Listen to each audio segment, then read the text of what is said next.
तू बिगड़ले बाड़ू।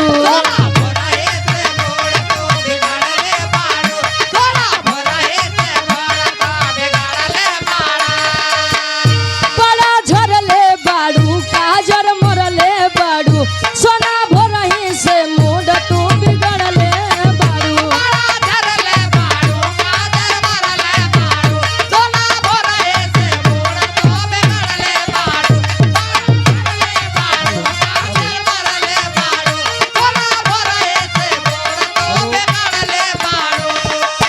कहे हमारे बीच आदरणीय अरविंद पटेल जी की तरफ से 2100 रुपए का इस कमेटी को हमको दिया गया है। की तरफ से 1100 रुपए हमारी कमेटी को दिया गया।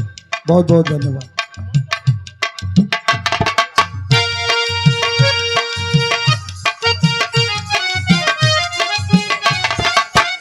बड़ा झरले बाड़ू काजर मरले बाड़ू सोना भोरही से मूड तू बिगड़ले बाड़ू।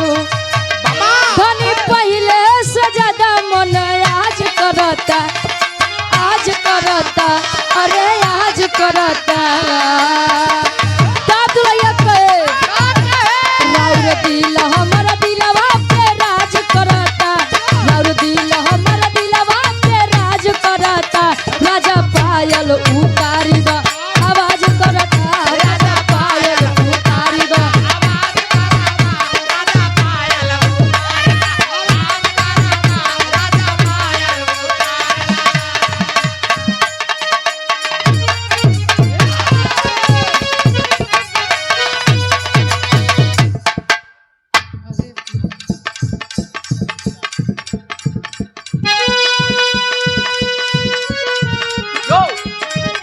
क्या बात है।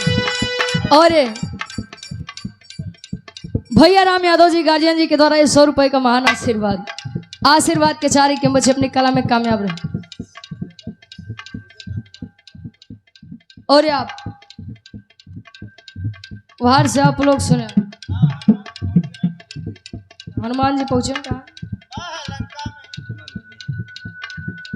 और आप सम्मानित हृदय के गार्जियन जी आप रितेश कुमार भैया जी आप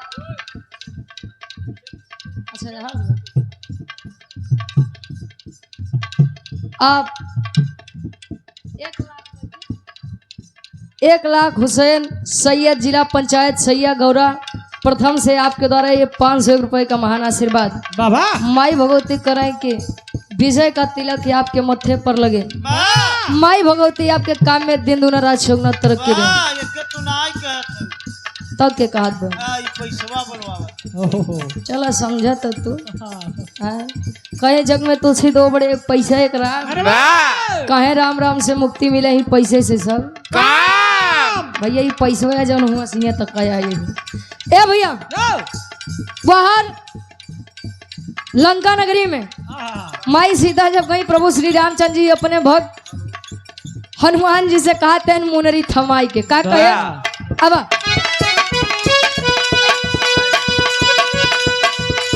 अब है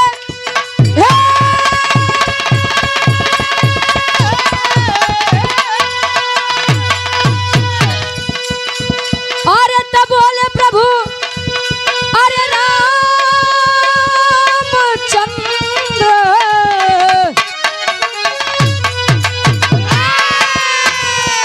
अरे दई के मुनरिया हनुमत जल्दी अइहा अरे हनुमत जल्दी अइहा अरे तलई के मोरा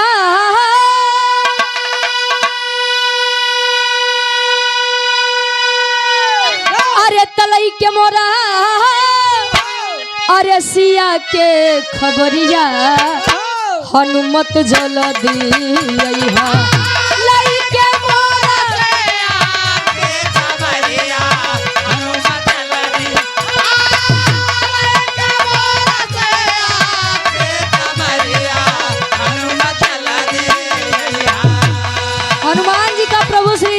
सुनावत है समझावत है हनुमान मेरी पत्नी सीते मुझसे दूर जाकर पता नहीं कैसे किस हाल में होगी कहे सात समुंदर पार रावण के देश में, सात समुंदर पार रावण के देश में, सात समुंदर पार रावण के देश में। ना जाने सिया मोरा होई है कवना भेष में हो, होई है कवना भेष में। आला जाल सिया बोरा होई है कवना भेष में हो, होई है कवना भेष। जियो। आला जाल सिया बोरा होई है कवना भेष में हो, होई है कवना भेष में। अब है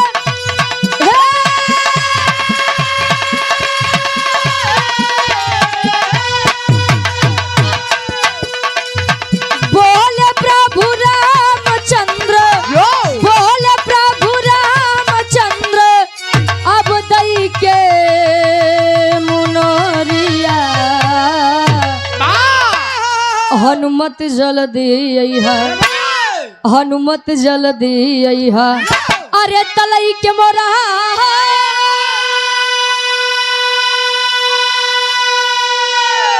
अरे तलई के मोरा अरे सिया के खबरिया हनुमत जल्दी अइहा।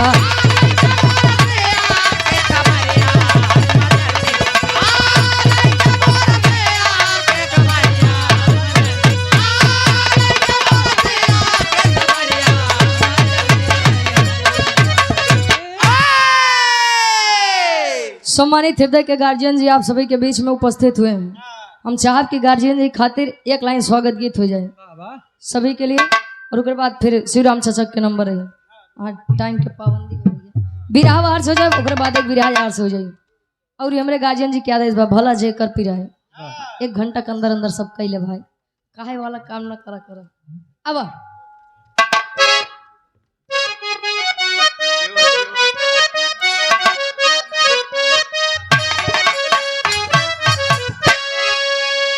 अरे भला जे कर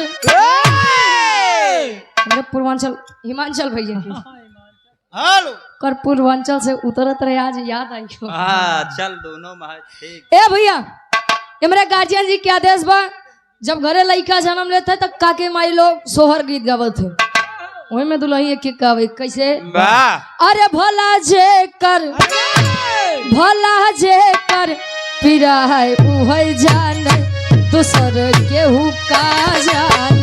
भला जे कर तेरा उहै जान, दूसर केहू का जान।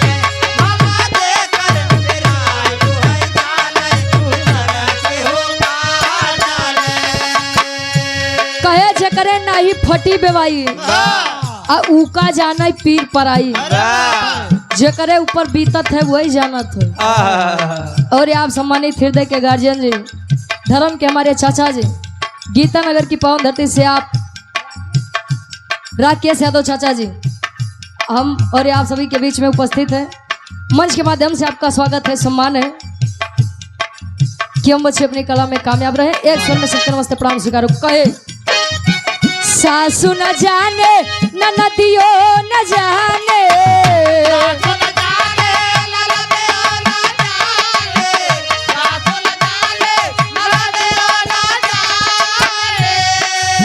सासु न जाने ननदियो न जाने।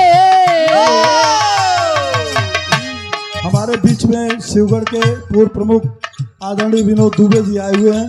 मैं उनका स्वागत करता हूं, अभिनंदन करता हूं। मंच के माध्यम से मैं लेके आ रहा हूं।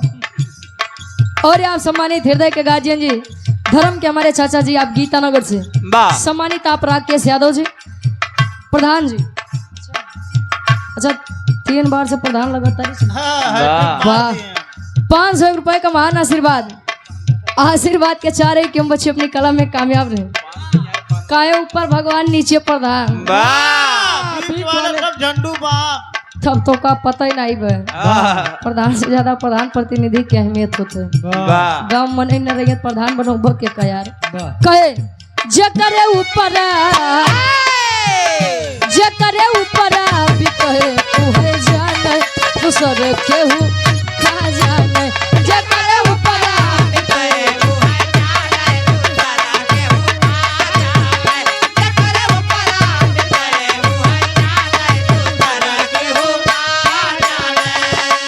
एक लाइन और आखिरी लाइन जेठ न जाने जठानी न जाने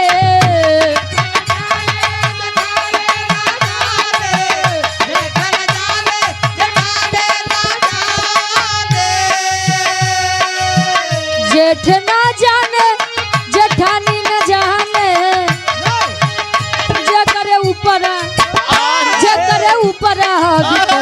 उहे जाने दूसर केहू का जाने जकरे ऊपर उहे जाने दूसर केहू